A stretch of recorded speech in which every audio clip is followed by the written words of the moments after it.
Good morning. In today's lecture, we can discuss the nucleophilic substitution reaction of haloarine. In previous lecture, we can already discuss the haloarine compound does not show SN1 reaction. Okay? We can already discuss the 4 reasons why haloarine compound does not any explanation about SN1 reaction. Okay, now which type of reaction can consider for nucleophilic substitution? Okay, generally हमने एक चीज देखी थी कि nucleophilic substitution reaction अगर हेलोएरिन की हमें करनी है तो क्या करना पड़ेगा, तो उसके लिए जो टेम्परेचर और जो प्रेशर है उसकी कंडीशन हाई रखनी पड़ेगी. मतलब टेम्परेचर भी हाई रखना पड़ेगा और प्रेशर भी हाई रखना पड़ेगा. ओके, तो फर्स्ट एक एग्जांपल देखते हैं उसका. हेलोएरिन के अंदर पहले हम लेते हैं कोई भी एक hello compound, for example chlorobenzene. Okay, for example chlorobenzene. Chlorobenzene की रिएक्शन कोई स्ट्रॉन्ग न्यूक्लियोफाइल के साथ, यहाँ पे मैं ले रहा हूं न्यूक्लियोफाइल NaOH. अगर मुझे NaOH न्यूक्लियोफाइल के फॉर्म में यूज करना है तो इसके अंदर न्यूक्लियोफाइल कौन सा है, OH माइनस. तो हमें इतना पता है कि OH माइनस इस वाले कार्बन पे अटैक होगा और Cl निकल जाएगा. लेकिन ये नॉर्मल कंडीशन में पॉसिबल नहीं है. मतलब normal temperature and normal pressure पे न्यूक्लियोफाइल इजीली इस वाले कार्बन पे अटैक नहीं कर सकता. क्यों नहीं कर सकता, तो हमने प्रीवियस लेक्चर में देखा था कि ये जो कार्बन है वो sp2 हाइब्रिडाइजेशन वाला है. ओके, और इसकी इलेक्ट्रॉन डेंसिटी भी ज्यादा है, इसकी इलेक्ट्रॉन डेंसिटी ज्यादा है, और ये जो क्लोरीन है उसकी भी इलेक्ट्रॉन डेंसिटी ज्यादा है. दूसरी चीज हमने देखी थी रेजोनेंस के बारे में. ओके, तो रेजोनेंस के हिसाब से क्लोरीन पे पॉजिटिव चार्ज था और कार्बन और क्लोरीन के बीच में डबल बॉन्ड, मतलब पार्शियली डबल बॉन्ड फॉर्म हो रहा था. मतलब पार्शियल डबल बॉन्ड कैरेक्टर भी हमने देखा था. ओके, तो इसी वजह से जो न्यूक्लियोफाइल है वो इजीली इस कार्बन पे अटैक नहीं हो सकता, क्योंकि ये जो कार्बन है उसकी जो डेंसिटी है, इलेक्ट्रॉन डेंसिटी, वो ज्यादा है. ओके, इलेक्ट्रॉन डेंसिटी ज्यादा होने की वजह से वो वहां से इजीली Cl माइनस को नहीं निकाल पाएगा. क्लियर है. तो उसके लिए हमें क्या करना पड़ेगा, उसके लिए टेम्परेचर जो है वो हाई रखना पड़ेगा, 623 केल्विन टेम्परेचर, और जो प्रेशर है वो है 300 एटमॉस्फेरिक प्रेशर. अगर इतने हाई टेम्परेचर और प्रेशर अप्लाई करेंगे तभी यहां से ये क्लोरीन निकलेगा और OH माइनस जो है वो ये sp2 हाइब्रिडाइज कार्बन के साथ अटैच हो जाएगा. ओके, तो प्रोडक्ट हमें कुछ इस तरीके के मिलेगी जो है फिनॉल. क्लियर है. और बाय प्रोडक्ट क्या मिलेगी हमें, NaCl. क्लियर है. तो अगर हमें क्लोरोबेंजीन में से फिनॉल अगर बनाना है तो उसके लिए हाई टेम्परेचर और हाई प्रेशर अप्लाई करना ही पड़ेगा. क्यों, क्योंकि ये जो रिएक्शन है वो रिएक्शन एक ही स्टेप में हो रही है. मतलब ये रिएक्शन कौन सी होगी, SN2 रिएक्शन. क्योंकि SN1 में तो कार्बोकेटायन जनरेट होता था, यहाँ पे तो कोई कार्बोकेटायन जनरेट होने वाला नहीं है, जो प्रीवियस लेक्चर में हमने देखा था. ओके, अगर मुझे इसका टेम्परेचर डाउन करना है, मतलब नॉर्मल टेम्परेचर से थोड़ा ज्यादा, ये जो टेम्परेचर है उससे थोड़ा कम टेम्परेचर से ये रिएक्शन अगर पॉसिबल हो, मतलब क्लोरीन निकल जाए और OH अटैच हो जाए, तो क्या करेंगे, तो उसके लिए हमारे पास इलेक्ट्रो विड्रॉइंग ग्रुप होना चाहिए. इलेक्ट्रो विड्रॉइंग ग्रुप, यहां पर हम इलेक्ट्रो विड्रॉइंग ग्रुप के फॉर्म में लेने वाले NO2 ग्रुप, मतलब नाइट्रो ग्रुप. ओके, अब हमने क्लोरोबेंजीन के जो रेजोनेटिंग स्ट्रक्चर देखे थे उसके अंदर जो नेगेटिवली चार्ज इलेक्ट्रॉन डेंसिटी कहां पे जनरेट होती थी, तो एक यहां पे, एक यहां पे और एक यहां पे. Okay, electron density ortho position पे as well as para position पे जनरेट होती थी. क्लियर है. तो ऑर्थो एंड पैरा पोजीशन पे अगर नाइट्रो ग्रुप प्रेजेंट होगा और वो भी इलेक्ट्रो विड्रॉइंग ग्रुप है, तो इलेक्ट्रो विड्रॉइंग ग्रुप क्या करेगा, इलेक्ट्रॉन को अपनी तरफ खींचेगा. कौन से इलेक्ट्रॉन के, ये वाला जो कार्बन है sp2 हाइब्रिडाइज कार्बन, उसके इलेक्ट्रॉन अपनी तरफ खींचेगा. किस तरीके से हम देखते हैं, पहले हम बात करते हैं. फॉर एग्जाम्पल NO2 मैंने पैरा पोजीशन पे अटैक किया है. ओके, तो ये इलेक्ट्रो विड्रॉइंग ग्रुप है, तो इसके जो इलेक्ट्रॉन्स है ये कार्बन के और क्लोरीन के सारे इलेक्ट्रॉन किस तरफ अट्रैक्शन होंगे, NO2 की तरफ। क्यों? क्योंकि NO2 जो है इलेक्ट्रो विड्रॉइंग ग्रुप है, मतलब इलेक्ट्रॉन को अपनी तरफ अट्रैक्ट करेगा। उस टाइम ये जो कार्बन और क्लोरीन के बीच में जो पार्शियली डबल बॉन्ड कैरेक्टर था, ओके, और ये जो कार्बन और क्लोरीन के बीच में इलेक्ट्रॉन डेंसिटी थी, उसमें यहां पे कार्बन की इलेक्ट्रॉन डेंसिटी ज्यादा थी, क्लियर है। लेकिन जब NO2 ग्रुप अटैच होगा तब इलेक्ट्रॉन डेंसिटी ये वाले कार्बन की कम हो जाएगी, इसीलिए यहाँ पे पार्शियली पॉजिटिव चार्ज जनरेट होगा और क्लोरीन पे पार्शियली नेगेटिव चार्ज, क्योंकि उस टाइम पे ये जो क्लोरीन है वो क्या करेगा, उसकी इलेक्ट्रॉन डेंसिटी इंक्रीज हो जाएगी और कार्बन की इलेक्ट्रॉन डेंसिटी डिक्रीज हो जाएगी। किसकी वजह से? NO2 ग्रुप की वजह से, क्लियर है। तो अगर इस कंडीशन में अगर हम रिएक्शन करवाते हैं NaOH मतलब न्यूक्लियोफाइल OH माइनस के साथ, तो हमें टेम्परेचर अराउंड 448 केल्विन तक रखना पड़ेगा। तो आप क्लियरली देख रहे हो यहाँ पे 623 केल्विन है, यहाँ पे 448 केल्विन टेम्परेचर है, ओके। तो इस टेम्परेचर भी ये जो OH माइनस है इजीली इस पे रिएक्ट कर सकता है, मतलब यहाँ पे OH इजीली अटैच हो सकता है। समझ में आ रहा है? तो ये कौन सी प्रोडक्ट होगी? पैरा नाइट्रोफिनॉल, क्लियर है। यहाँ पे हमें क्या देख रहे हैं हम, क्योंकि जो न्यूक्लियोफिलिक सब्स्टिट्यूशन रिएक्शन है हेलो एरिन के अंदर वो इजीली नहीं हो सकती, इसीलिए हमने एक जुगाड़ लगाया। कौन सा जुगाड़ लगाया? इलेक्ट्रॉन विड्रॉइंग ग्रुप का, क्योंकि नॉर्मल कंडीशन पे हमें रिएक्शन करनी है। तो नॉर्मल कंडीशन पे अगर रिएक्शन करनी है तो इलेक्ट्रॉन विड्रॉइंग ग्रुप अप्लाई करना पड़ेगा। इलेक्ट्रॉन विड्रॉइंग ग्रुप मतलब जो इलेक्ट्रॉन को अपनी तरफ अट्रैक्ट करे, ओके। तो NO2 जो है वो इलेक्ट्रॉन विड्रॉइंग ग्रुप है, तो मैंने पैरा पोजीशन पे या फिर ऑर्थो पोजीशन पे मैं इलेक्ट्रो विड्रॉइंग ग्रुप अटैच कर सकता हूं। क्यों? क्योंकि Cl की जो रेजोनेटिंग स्ट्रक्चर है क्लोरोबेंजीन की, उसमें ऑर्थो एंड पैरा पोजीशन पे इलेक्ट्रॉन डेंसिटी इंक्रीज होगी, ओके। तो उसकी वजह से नॉर्मल टेम्परेचर मतलब 623 केल्विन जो टेम्परेचर है उससे कम टेम्परेचर से भी ये रिएक्शन हो सकता है। यहाँ पे प्रेशर का डेटा नहीं दिया है और याद रखने की भी जरूरत नहीं है, ओके। तो इतने टेम्परेचर पे भी ये रिएक्शन हो जाएगी। अगर मुझको, चलो और क्या करते हैं हम, तो फिर से एक एग्जांपल देखते हैं कि क्लोरोबेंजीन है, उसमें हम पैरा एंड ऑर्थो दोनों पोजीशन पे नाइट्रो ग्रुप लगा देते हैं। कौन से पोजीशन पे? ऑर्थो एंड पैरा पोजीशन पे। अब यहाँ पे तो एक ही इलेक्ट्रो विड्रॉइंग ग्रुप था, तो उसकी वजह से कार्बन की जो इलेक्ट्रॉन डेंसिटी थी वो कम हो गई थी। तो यहाँ पे तो दो इलेक्ट्रो विड्रॉइंग ग्रुप है, तो कार्बन की इलेक्ट्रॉन डेंसिटी काफी कम हो जाएगी। तो मतलब यहाँ पे कार्बन पे पॉजिटिव चार्ज इजीली जनरेट हो जाएगा, ओके। तो तब मैं न्यूक्लियोफाइल NaOH के साथ अगर रिएक्शन करवा रहा हूं, ओके, तो क्या होगा?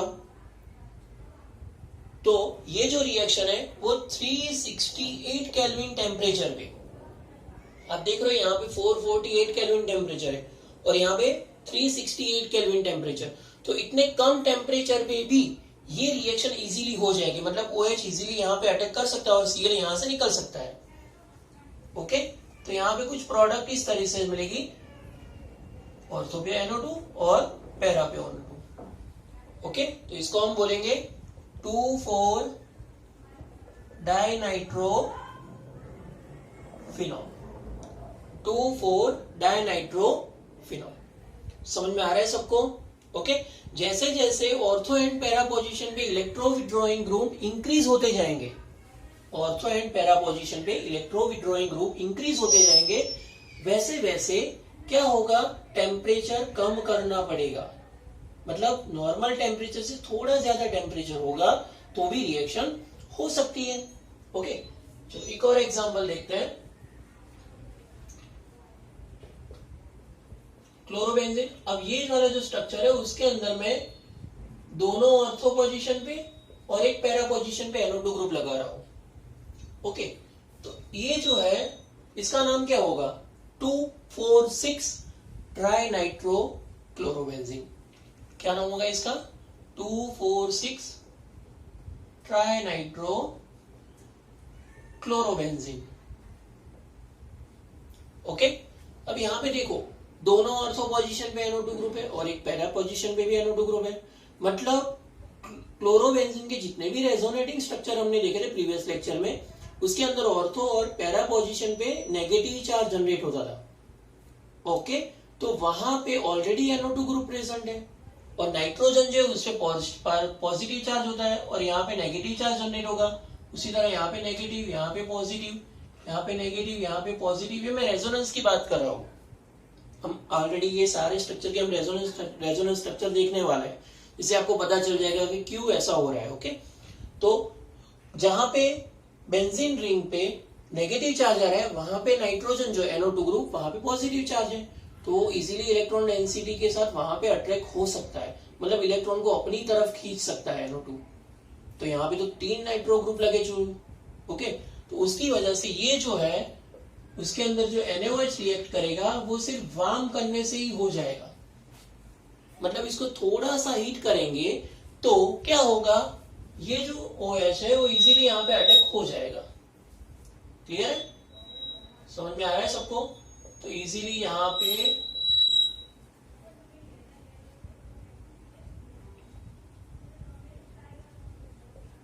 हमें क्या प्रोडक्ट मिलेगी, 2,4,6 ट्राई नाइट्रोफिनॉल। समझ में आ रहा है सबको? तो इजीली हम यहाँ पे ये प्रोडक्ट बना सकते हैं। मतलब ये जो हमने देखा था कि SN रिएक्शन जो है वो हेलोएरिन के अंदर नॉर्मल कंडीशन में नहीं हो सकती है, लेकिन अब तो हो रही है। क्यों हो रही है? Only on for electro withdrawing group. अगर बेंजीन रिंग पे ऑर्थो एंड पैरा पोजीशन पे इलेक्ट्रो विड्रॉइंग ग्रुप अगर प्रेजेंट है तो क्लोरीन के साथ जो कार्बन है वो कार्बन की इलेक्ट्रॉन डेंसिटी कम हो जाएगी। क्या होगा? ये कार्बन की इलेक्ट्रॉन डेंसिटी कम हो जाएगी और कम होने की वजह से उसपे पार्शियली पॉजिटिव चार्ज जनरेट होगा। क्लियर है? अगर पॉजिटिवली चार्ज है तो OH माइनस तो नेगेटिव चार्ज है, तो इजीली अटैक कर सकता है उस पे। क्लियर है? तो आराम से इसकी प्रोडक्ट बन सकती है, आराम से। समझ में आ रहा है? देखो यहाँ पे टेम्परेचर में कितना चेंजेस हुआ। इनिशियल टेम्परेचर कितना था? 623 केल्विन, उसके बाद 448 केल्विन, उसके बाद 368 केल्विन टेम्परेचर, और लास्ट में सिर्फ थोड़ा सा गर्म करने से ही हमारी रिएक्शन हो जाती है। ओके, तो इसका मतलब ये हुआ कि हेलोएरिन की अगर नॉर्मल कंडीशन पे हमें रिएक्शन करवानी है तो ये जो इलेक्ट्रो विड्रॉइंग ग्रुप है वो ऑर्थो एंड पैरा पोजीशन पे प्रेजेंट होने चाहिए। अब यहाँ पे कई स्टूडेंट को ऐसा भी क्वेश्चन होगा कि सर आपने ऑर्थो और पैरा ही क्यों कंसीडर किया, मेटा पोजीशन क्यों कंसीडर नहीं की?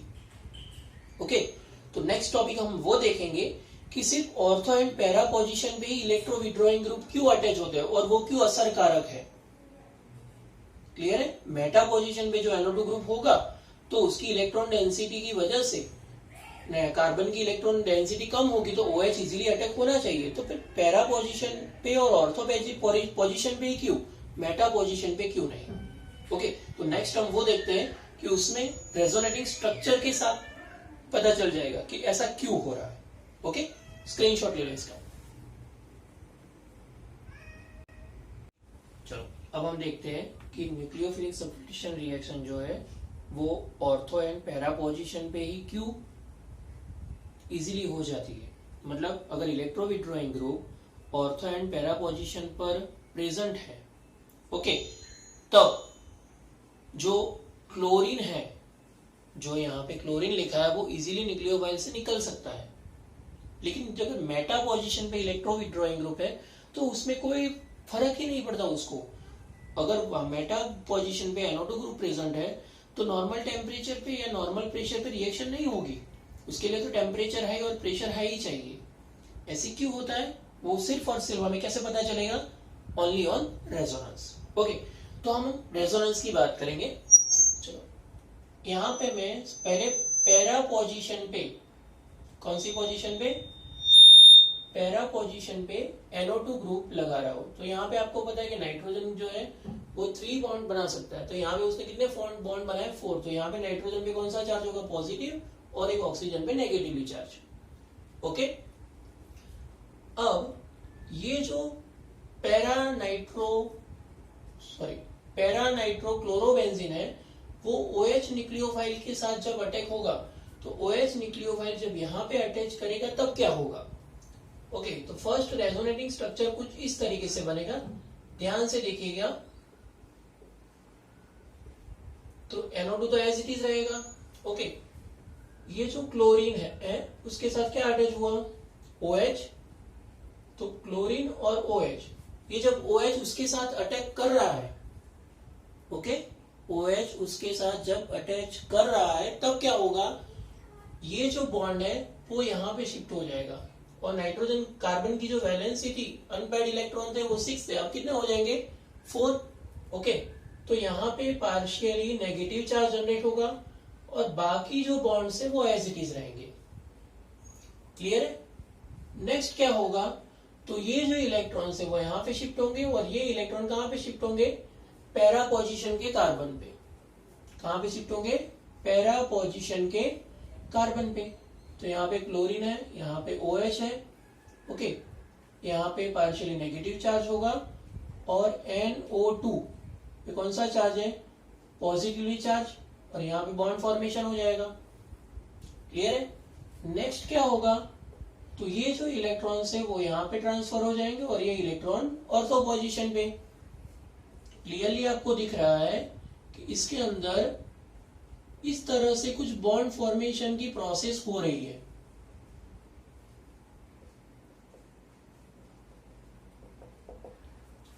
क्लियर है। सर यहाँ पे बॉन्ड का बना दिया, यहाँ पे तो नेगेटिव चार्ज होगा। ओके, अब ये नेगेटिवली चार्ज इलेक्ट्रॉन्स यहाँ पे ट्रांसफर होंगे और लास्ट में क्या होगा, ये क्लोरीन यहाँ से निकल जाएगा। तो लास्ट में हमें कुछ इस तरह से प्रोडक्ट मिलेगी। यहाँ पे अब क्या बचेगा, OHCl तो निकल गया क्योंकि न्यूक्लियोफिलिक ने अपना काम कर दिया है।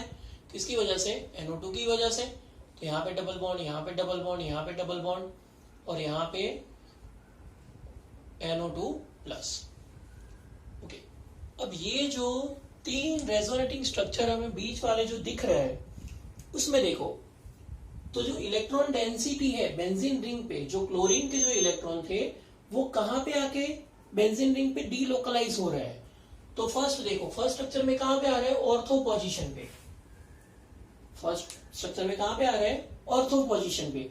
मतलब ऑर्थो पोजीशन पे अगर NO2 ग्रुप प्रेजेंट होता तो क्या होता, NO2 पे पॉजिटिव था और यहाँ पे बेंजीन का कार्बन है उस पे नेगेटिवली चार्ज, तो नेगेटिव पॉजिटिव इजीली अट्रैक्ट कर सकता है।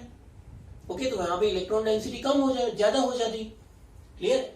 उसी तरह नेक्स्ट स्ट्रक्चर बन रहा है जिसके अंदर इलेक्ट्रॉन डेंसिटी पैरा पोजीशन पे आ रही है, मतलब नेगेटिवली चार्ज जो कार्बोकैटायन है, कार्बो एनायन है, वो नेगेटिवली चार्ज कहां पे, पैरा पोजीशन पे, और उसी कार्बन पे NO2 ग्रुप। ओके, तो यहाँ पे पॉजिटिव, यहाँ पे नेगेटिव, आपको क्लियरली दिख रहा है। तो ये वाला जो स्ट्रक्चर है, ओके, उसके अंदर पैरा पोजीशन पे NO2 ग्रुप प्रेजेंट है जिसमें नाइट्रोजन पे पॉजिटिवली चार्ज है और कार्बन पे नेगेटिवली चार्ज है। तो पैरा पोजीशन का जो कार्बन है उसकी इलेक्ट्रॉन डेंसिटी काफी बढ़ जाएगी। ओके, और तीसरा स्ट्रक्चर आपने रेजोनेंस के यहाँ पे देख रहे हैं कि इलेक्ट्रॉन यहाँ पे शिफ्ट हो गए, इलेक्ट्रॉन यहाँ पे, तो यहाँ पे नेगेटिवली चार्ज होगा। तो मतलब जो इलेक्ट्रॉन पे, सॉरी, बेंजीन पे जो इलेक्ट्रॉन डीलोकलाइज कर रहा है, क्लोरीन के इलेक्ट्रॉन, किसके इलेक्ट्रॉन है, क्लोरीन के इलेक्ट्रॉन, तो क्लोरीन के इलेक्ट्रॉन कहां शिफ्ट होंगे, ऑर्थो पोजीशन पे, पैरा पोजीशन पे एंड फिर से ऑर्थो पोजीशन पे। तो मतलब अगर हमारा इलेक्ट्रो विड्रॉइंग ग्रुप जो NO2 ग्रुप है, हमने यहाँ पे NO2 ग्रुप कंसीडर किया, और भी इलेक्ट्रो विड्रॉइंग ग्रुप जो हमने 11 में पढ़ा था, ओके, उसमें से कोई भी आप ले सकते हो। तो NO2 ग्रुप अगर ऑर्थो एंड पैरा पोजीशन पे अगर प्रेजेंट है तो क्या होगा, उसी जो जिस पर ऑर्थो एंड पैरा पोजीशन पे नाइट्रो ग्रुप प्रेजेंट है उसी जगह पे कार्बन पे इलेक्ट्रॉन डेंसिटी मतलब नेगेटिवली चार्ज हो रहा है, तो वहां पे उसकी जो डीलोकलाइजेशन है, इलेक्ट्रॉन डेंसिटी है, वो काफी बढ़ जाएगी और वो अट्रैक्ट ज्यादा करेगा। तो इजीली यहां से क्लोरीन को रिमूव कर सकते हैं और OH न्यूक्लियोफाइल उसको अटैच करवा सकते हैं। ओके, ये जो हमने पैरानाइट्रोक्लोरोबेंजीन में देखा, उसी तरह हम देख सकते हैं ऑर्थो पोजीशन पे। चलो ऑर्थो पोजीशन पे क्या होता है देखते हैं। चलो ऑर्थो पोजीशन पे मैं यहाँ पे लगा रहा हूं, आप खुद ही समझ जाएंगे कि कौन सा स्ट्रक्चर बनने वाला है और क्या बनने वाला है। ओके, तो फर्स्ट क्या होगा, जैसे कि अपना ये OH माइनस है न्यूक्लियोफाइल, तो वो अटैक करेगा यहाँ पे। ओके, तो इलेक्ट्रॉन कहाँ पे चले जाएंगे, यहाँ पे मैं जानबूझ के लास्ट में लेने वाला हूँ, ठीक है, इससे आपको इजीली समझ में आएगा। तो यहाँ पे नेगेटिवली चार्ज होगा, यहाँ पे OH अटैच हो गया और क्लोरीन, और यहाँ पे डबल बॉन्ड, और यहाँ पे होगा NO2। क्लियर है। इसमें दूसरा स्ट्रक्चर क्या बनेगा, ये इलेक्ट्रॉन यहाँ पे शिफ्ट होंगे, ये इलेक्ट्रॉन यहाँ पे शिफ्ट होंगे। ओके, तो इसमें नेक्स्ट रेजोनेटिंग स्ट्रक्चर क्या होगा, तो यहाँ पे नेगेटिवली चार्ज, यहाँ पे डबल बॉन्ड बन जाएगा, यहाँ पे OH, यहाँ पे Cl, और यहाँ पे NO2 ग्रुप तो था ही ऑलरेडी। क्लियर है। नेक्स्ट स्ट्रक्चर क्या बनेगा, तो ये इलेक्ट्रॉन यहाँ पे शिफ्ट होंगे, ये इलेक्ट्रॉन कहाँ पे शिफ्ट हो रहा है देख रहे हैं आप, ऑर्थो पोजीशन पे, जहां पे ऑलरेडी NO2 ग्रुप अटैच हो रहा है। ओके, ऑलरेडी अटैच है ही। क्लियर है। तो यहाँ पे नेगेटिवली चार्ज और उसी कार्बन पे NO2 ग्रुप अटैच है। क्लियर है। तो स्ट्रक्चर कुछ इस तरीके से बनेगा,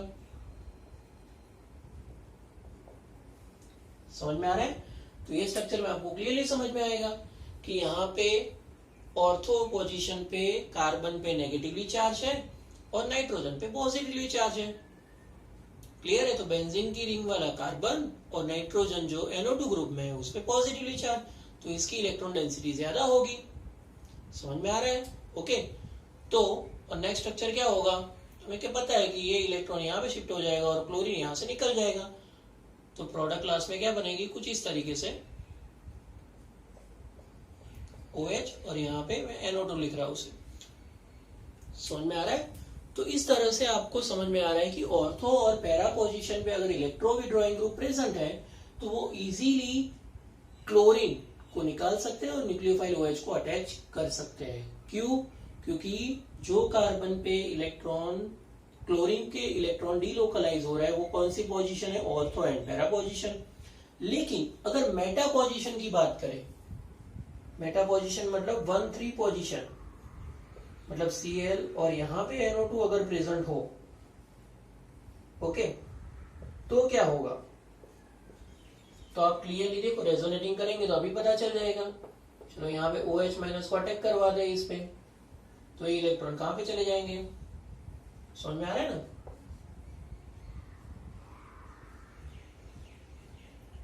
तो यहाँ पे Cl और OH, यहाँ पे नेगेटिवली चार्ज, यहाँ पे तो NO2 ग्रुप प्रेजेंट ही है।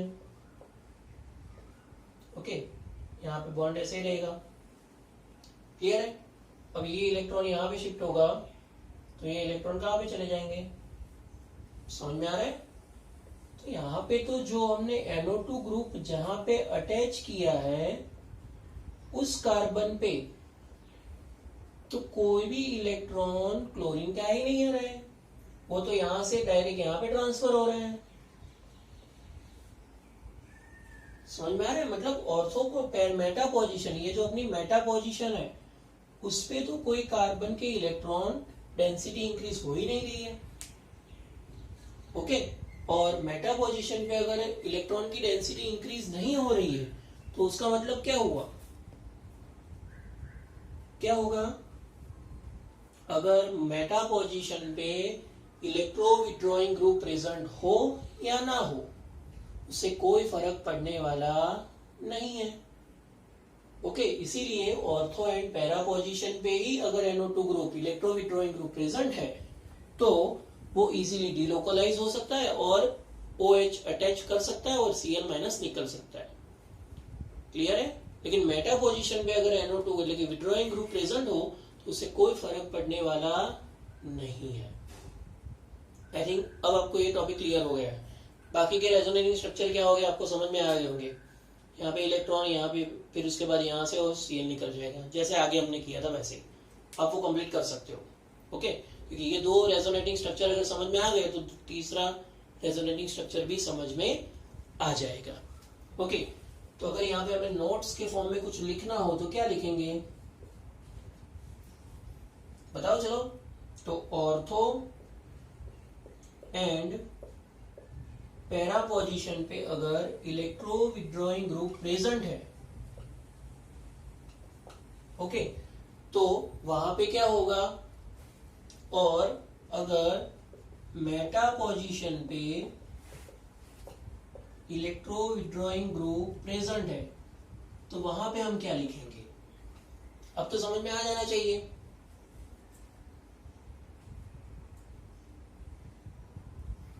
तो यहाँ पे अगर ऑर्थो पैरा ग्रुप पे इलेक्ट्रो विड्रॉइंग ग्रुप प्रेजेंट है तो वो अपनी इफेक्ट शो करेगा, अपनी जो इफेक्ट है इलेक्ट्रो विड्रॉइंग ग्रुप की वो शो करेगा, ओके। लेकिन अगर मेटा पोजीशन पे इलेक्ट्रो विड्रॉइंग ग्रुप प्रेजेंट है तो उसकी कोई भी इफेक्ट वहां पे जनरेट नहीं होगी, मतलब इलेक्ट्रो विड्रॉइंग ग्रुप की कोई भी इफेक्ट मेटा पोजीशन पे जनरेट नहीं होती। अगर वो मेटा पोजीशन पे हो या ना हो कोई फर्क नहीं पड़ता है। समझ में आ रहा है? तो ये रीजन आप याद रख सकते हो, ओके। और ये क्वेश्चन आपको रीजन के फॉर्म में भी पूछा जा सकता है, तो आप इसको अच्छी तरह से प्रिपेयर करना। और रेजोनेटिंग स्ट्रक्चर कंपलसरी आने चाहिए, क्लियर है? चलो स्क्रीनशॉट ले लो इसका।